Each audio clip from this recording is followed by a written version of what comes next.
I 34M ghosted my fiancée 33F after she asked for a temp open relationship before our wedding and then she cheated when I said no. I have rewritten this a few times in an attempt to shorten, but our history goes back since we were kids. I am looking for some advice as to what I do when I get home in 2 days. I am changing all names obviously. Very sorry for the length of this monster. Jan and I had been friends since we were kids. Our parents were lifelong friends. We grew up together and started dating in our teens. It was like it was almost expected by our families. They had more plans for us than we did.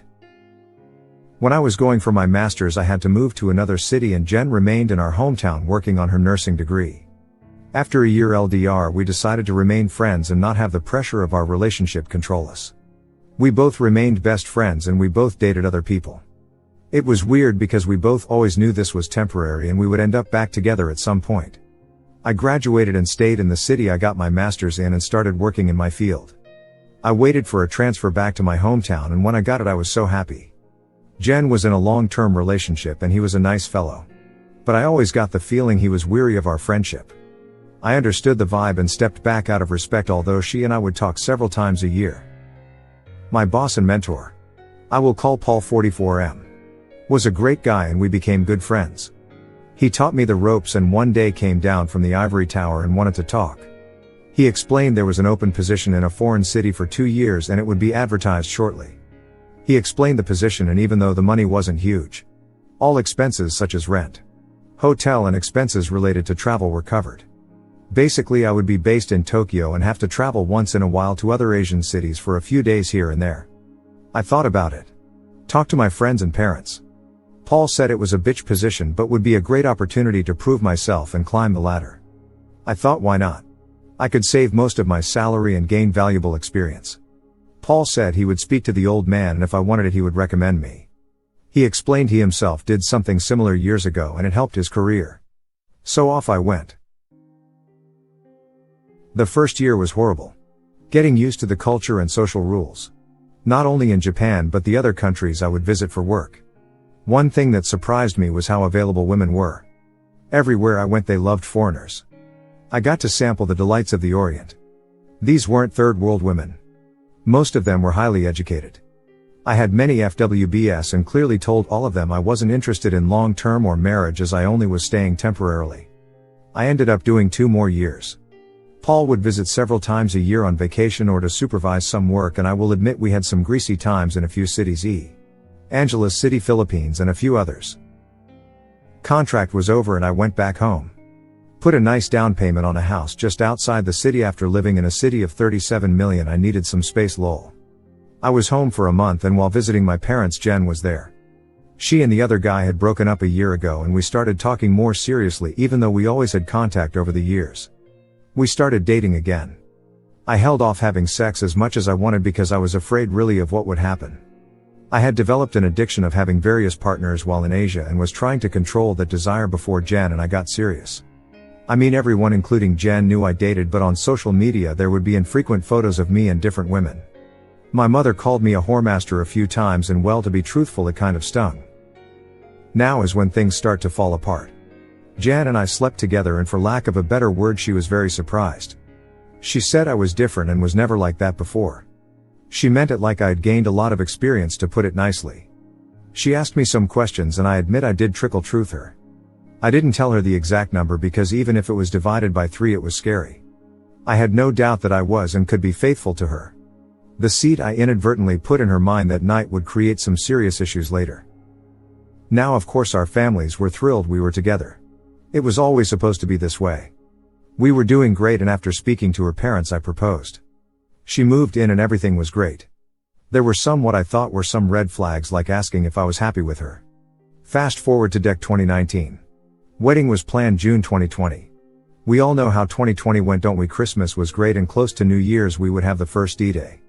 I was sitting down doing some work on the PC and Jan and her cousin Tammy 32F were looking through some wedding stuff. I have also known Tammy since we were kids and we were cool.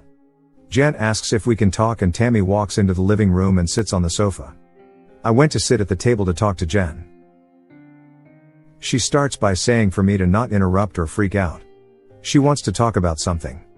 She then explains our difference in the bedroom and says she believes I wouldn't be satisfied with her and eventually I would cheat on her and she didn't want our future children and relationship to be ruined if I stray. So here I was thinking, great, I am about to get dumped. Just as I am thinking things can't get worse, I hear the infomercial guy in my head, but wait.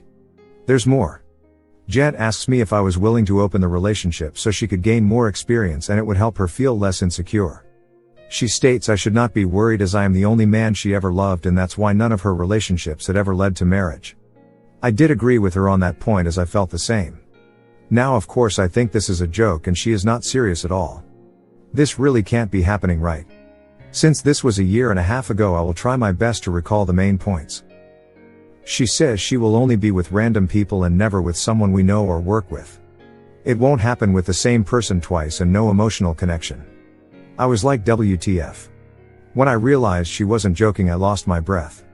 Didn't think it was possible for a heart to skip a beat and jump to the center of my throat. I am not an angry or violent person, but now I am yelling. I am starting to understand why Tammy stuck around close by. I yelled. Tammy, did you put her up to this?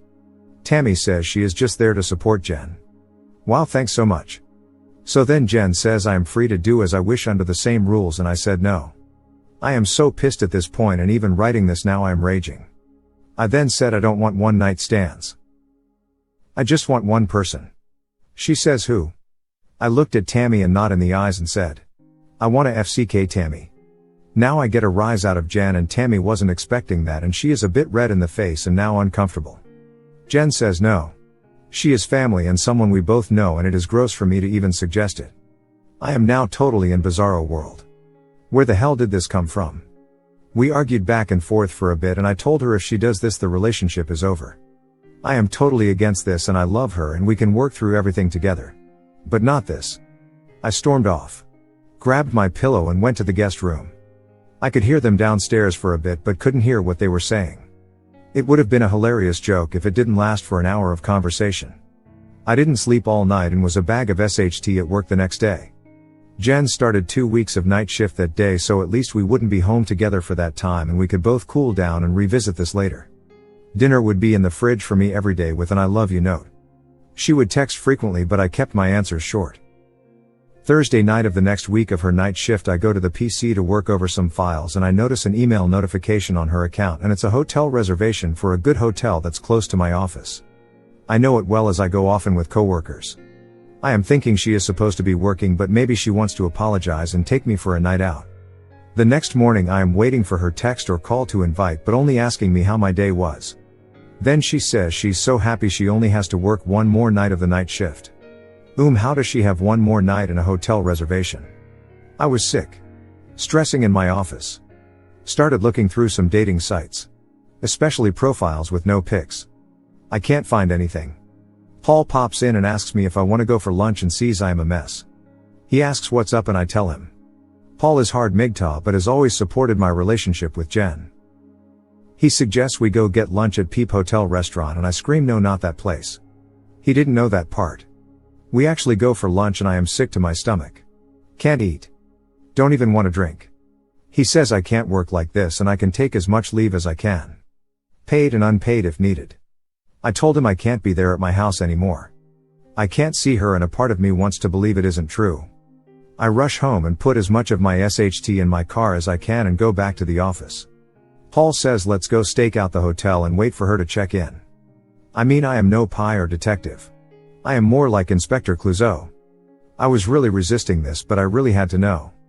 So we go set up in the lounge bar and I start pounding them back and waiting. Still hoping this wasn't real.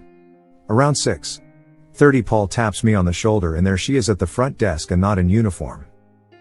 I want to strangle her. Scream. Spit. Cry. I don't know. We wait for 10 minutes after she gets in the elevator and Paul and I walk to the front desk. I ask the reception to put me through to Jen blank room and it rings. As soon as she answered I just started yelling into the receiver and she sounded confused. Jen, I told you if you did this that we would be over. I am done. Wedding off. Relationship over. And I hung up and got my ass out of there. Now where to go? I went back to Paul's and now my phone is lighting up. The only person I called was my dad and explained in PG-rated terms what happened and I need to leave town for a bit. It wasn't a discussion and I feel bad for how I spoke to my old man. Phone didn't stop for 2 days. Everyone under the sun called me and I didn't answer. I didn't know what to do.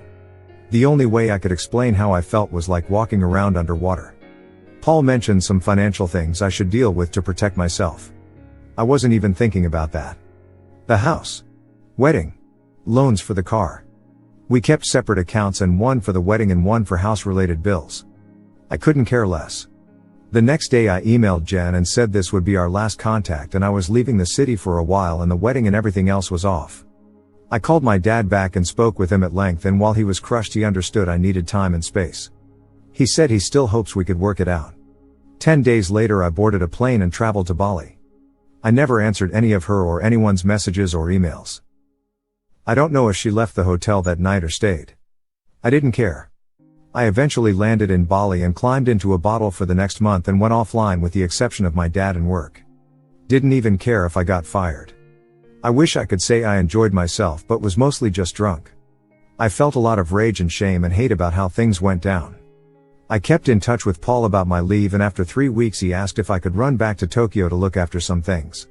We talked about the new global virus and I mentioned coming back to Canada to settle things there as I was hearing rumors of potential lockdowns.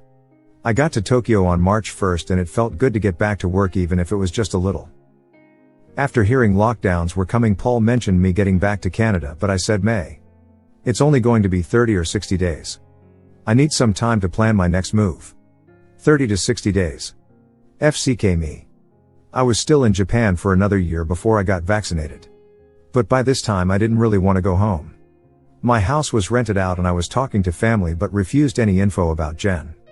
On Sept 21 I received news my dad had a heart attack and was doing well but would need a triple bypass.